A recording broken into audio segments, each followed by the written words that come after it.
जय हिंद दोस्तों, नमस्कार। तो चलिए आज हम लोग विद्युत के बारे में जानकारी प्राप्त करेंगे और हमें पूरी उम्मीद है कि ये सेशन आपको बहुत ही बेहतर समझ में आएगा। ठीक है, तो जैसे कि यहाँ पर हम लोग सबसे पहले विद्युत धारा के बारे में चर्चा करेंगे।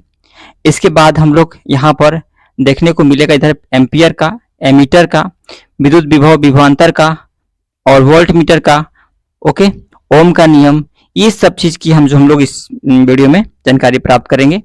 तो वीडियो के अंत तक बने रहेगा। इन तमाम चीजों की जानकारी हम बहुत बेहतर तरीके से देंगे, तो वीडियो के अंत तक बनेगा। लास्ट में मुझे कमेंट में बताइएगा कि ये वीडियो आपको कैसा लगा। तो चलिए हम लोग देर न करते हुए इसको हम लोग समझना शुरू करते हैं और आपने कॉपी में भी नोट करना शुरू कर दीजिएगा। ठीक, यहाँ पर हम लोग सबसे पहले विद्युत धारा के बारे में चर्चा करेंगे। आखिर विद्युत धारा होता क्या है? तो विद्युत धारा जो होता है, आवेशों के प्रवाह की दर को हम लोग विद्युत धारा बोलते हैं। मतलब विद्युत धारा कहने का मतलब है कि इसमें सिर्फ आवेश का ही वैल्यू है। ठीक है, यानी इसमें धन आवेश और ऋण आवेश का ही वैल्यू है। जो माइनस में होता है उसको ऋण आवेश बोलते हैं और जो प्लस में होता है वो धन आवेश बोलते हैं। जिस तरह से आप यहाँ पर बैटरी में अगर आप देखे होंगे तो बैटरी में दो प्रकार के सेल होता है, एक धन होता है और एक ऋण होता है। ठीक है, तो जब इस दो प्रकार के चार्ज होता है तो इस चार्ज के माध्यम से, धन और ऋण के माध्यम से ही बैटरी जो है वह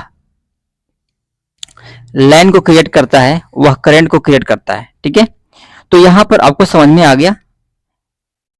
नेक्स्ट है, यहां पर हम लोग देख लेते हैं इसकी परिभाषा की बात करें तो किसी चालक के अनुप्रस्थ काट से प्रति इकाई समय में प्रवाहित होने वाले आवेशों की मात्रा को हम लोग क्या बोलते हैं? विद्युत धारा बोलते हैं। और यहाँ पर विद्युत धारा बराबर फॉर्मूला जो होता है आवेश बटा समय। ठीक है, क्या होता है? आवेश बटा समय। यानी विद्युत धारा का हम लोग बात करें, विद्युत धारा की हम लोग बात करें तो इसका सूत्र जो होता है आवेश बटा समय होता है। ठीक है, आप इसको अच्छा तरह से लिख लेंगे। तो विद्युत धारा मतलब I बराबर होता है यहाँ पर Q बटा T। ये है विद्युत धारा का सूत्र। ठीक, और यहाँ पर I क्या है? I तो आप समझेंगे, समझ में आ गया आपको। विद्युत धारा है, Q क्या है? आवेश है, और यहाँ पर T क्या है? समय है। यहाँ पर हम लोग बात कर लेते हैं कि विद्युत धारा का जो ऐसे मात्रक जो होता है वो आपका एम्पियर होता है। क्या होता है? विद्युत धारा का ऐसे मात्रक एम्पियर होता है। राइट, यहाँ तक आपको कोई दिक्कत नहीं हुआ होगा। अब हम लोग यहाँ पर देख लेते हैं एम्पियर, एक एम्पियर की परिभाषा के बारे में। ठीक है, यदि किसी चालक के अनुप्रस्थ काट से 1 सेकेंड में 1 कूलाम अगर आवेश प्रवाहित होता है तो उसे हम, उस विद्युत धारा को हम एक एम्पियर कहते हैं। ठीक है, यानी 1 सेकेंड में 1 कूलाम आवेश अगर प्रवाहित होगा तो उसे हम लोग 1 एम्पियर कहते हैं। अब प्रवाह की दिशा, प्रारंभिक रूप से विद्युत धारा की दिशा धन आवेश से के प्रवाह की दिशा मानी जाती है। हालांकि वास्तव में इलेक्ट्रॉन इसके विपरीत दिशा में प्रवाहित होता है। मतलब कि धन आवेश जो है ऋण आवेश को और जो है प्रवाहित होता है। ठीक है, जब भी जो होता है, मान लीजिए कि ये करंट है, यहां से अगर हम मेन लाइन को क्या करते हैं? ऐड करते हैं। तो यहां पर अगर मान लीजिए अर्थिन है, ठीक है, यहां पर अगर अर्थिन, नीचे पृथ्वी के अंदर अर्थिन लगा हुआ है, तो यहां से अगर मेन लाइन के अगर हम टच कराते हैं तो निश्चित रूप से इसमें आवेश जो प्रवाह होगा, ठीक है, वो धन से ऋण की ओर प्रवाह होगा, और ये इधर से होता है। मतलब दोनों का एक दूसरे के विपरीत प्रवाह होता है। अब हम लोग एमीटर की बात कर लेते हैं। एमीटर होता क्या है? विद्युत धारा के मापने के लिए एमीटर का उपयोग किया जाता है। ठीक है, क्या? एमीटर का। इसे हमेशा परिपथ में श्रेणी क्रम में जोड़ा जाता है। किसमें? श्रेणी क्रम में जोड़ा जाता है, और इसका प्रतिरोध बहुत कम होता है। क्या होता है? बहुत कम। अब हम लोग कुछ विद्युत विभव और विभवांतर की हम लोग बात कर लेते हैं। तो विभव की हम लोग बात करें तो एकांक धन आवेश को अनंत से किसी बिंदु विद्युत क्षेत्र में एक बिंदु तक लाने में जो कार्य किया जाता है उस बिंदु पर विद्युत विभव कहते हैं। यानी विद्युत विभव कब उत्पन्न होता है? जैसे कि मान लीजिए कि कोई निश्चित यहाँ पर केंद्र है और यहाँ पर विभिन्न क्षेत्र से अनंत दूरी से हम आवेशों को ला रहे हैं। ठीक है, तो इसी को हम लोग बोलते हैं विद्युत विभव बोलते हैं। ठीक है, अनंत दूरी से क्या करते हैं? आवेशों को जब हम लाते हैं तो इसी को हम लोग बोलते हैं विद्युत विभव। राइट, यानी अनंत दूरी से जब हम एक निश्चित बिंदु पर आवेशों को इकट्ठा करते हैं, जमा करते हैं, तो वही होता है आपका विद्युत विभव, राइट। नेक्स्ट हम लोग देख लेते हैं, विभवांतर की चर्चा करते हैं। विभवांतर क्या होता है? विभवांतर की हम लोग बात करें तो एकांक धन आवेश को एक बिंदु से दूसरे बिंदु तक ले जाने में किए गए कार्य को उन दो बिंदुओं के बीच का विभवांतर कहलाता है। यानी दो बिंदुओं के बीच का जो है, बिंदुओं के बीच का विभवांतर कहलाता है। यानी यहाँ पर मान लीजिए कि ए बिंदु यहाँ पर है, एक बिंदु यहाँ पर है, यहाँ से यहाँ तक जो आवेशों का प्रवाह हुआ, तो इन दोनों के बीच के भाग को ही हम लोग विभवांतर बोलेंगे। विभवांतर विद्युत धारा के प्रवाह के लिए धक्का का प्रदान करता है, ठीक वैसे ही जैसे कि पानी के प्रवाह के लिए दबाव का अंतर होता है। ठीक है, यानी विभवांतर का काम क्या है? विभवांतर का काम है धक्का देना, आवेशों को प्रवाह कराना। ये नहीं कि हम अगर यहाँ पर करंट लगा दिए तो ये प्लस चार्ज यहीं का यहीं रह गया, इससे प्रभावित नहीं हुआ। तो विभवांतर का काम होता है आवेशों को धक्का देना, आवेशों को प्रवाह को बढ़ाना। ठीक है, नेक्स्ट हम लोग देख लेते हैं। यहाँ पर विभवांतर के सूत्र की हम लोग बात करें तो यहाँ पर देखिए V बराबर होता है W/Q। यहाँ पर V की हम लोग बात करें तो विभवांतर है, W का मतलब होता है किया गया कार्य और Q का मतलब होता है आवेश कूलॉम। ठीक है, यहाँ पर हम लोग विभवांतर की SI मात्रक की बात करें तो SI मात्रक जो होता है वोल्ट। क्या होता है? विभवांतर का SI मात्रक क्या होता है? वोल्ट होता है। अब हम लोग यहाँ पर 1 वोल्ट की परिभाषा देख लेते हैं। आखिर 1 वोल्ट की परिभाषा होता क्या है? ठीक है, यदि 1 कूलम आवेश को एक बिंदु से दूसरे बिंदु तक ले जाने में 1 जूल कार्य किया जाता है तो उन दो बिंदुओं के बीच का विभवांतर 1 वोल्ट कहलाता है। क्या बोले?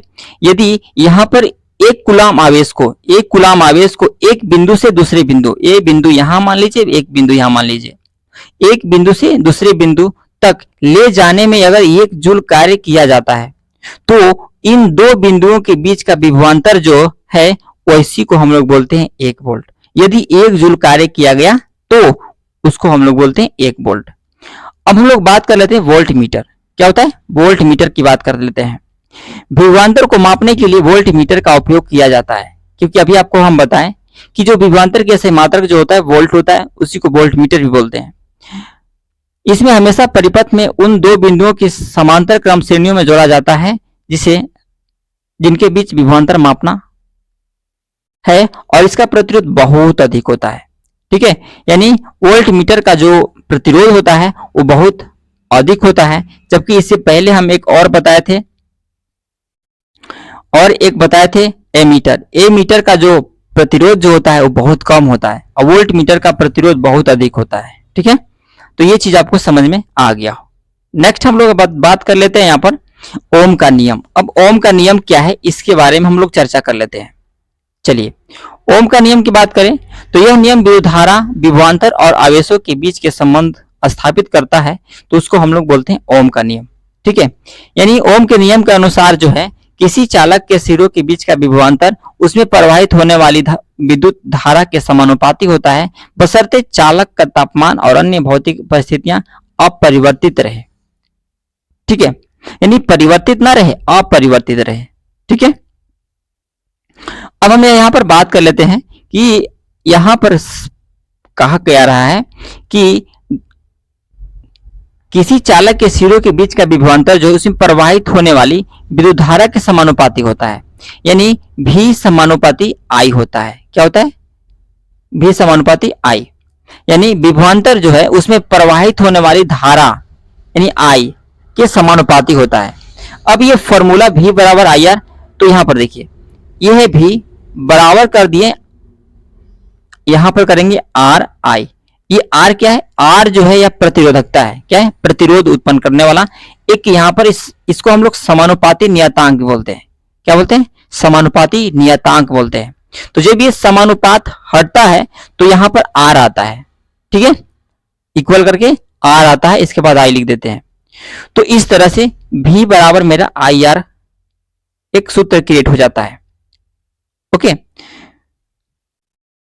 तो ये चीज आपको समझ में आ गया।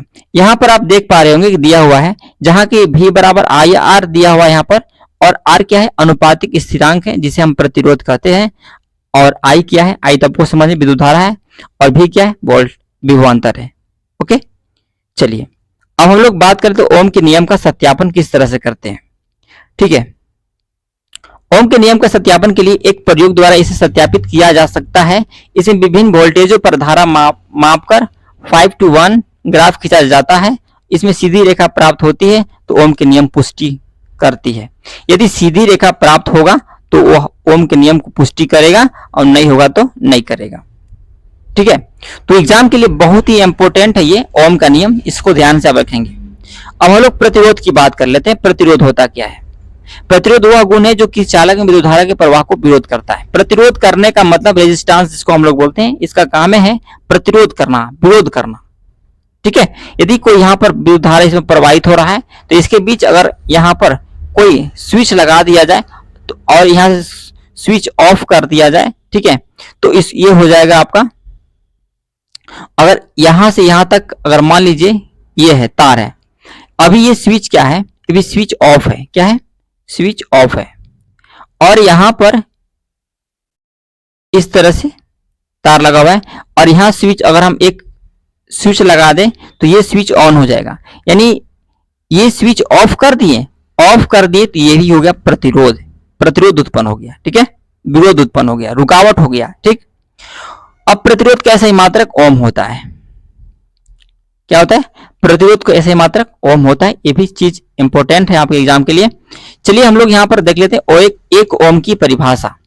एक ओम की परिभाषा क्या? यदि किसी चालक के सिरों के बीच 1 वोल्ट का विभवांतर लगाने पर उसमें 1 एम्पियर की धारा प्रवाहित होता है तो उसे उसका प्रतिरोध 1 ओम कहलाता है। 1 ओम कब कहलाएगा? जब 1 वोल्ट का विभवांतर लगने पर उसमें 1 एम्पियर धारा उत्पन्न होता है। 1 एम्पियर धारा प्रवाहित होता है तो वहां पर 1 ओम की परिभाषा प्राप्त हो जाती है।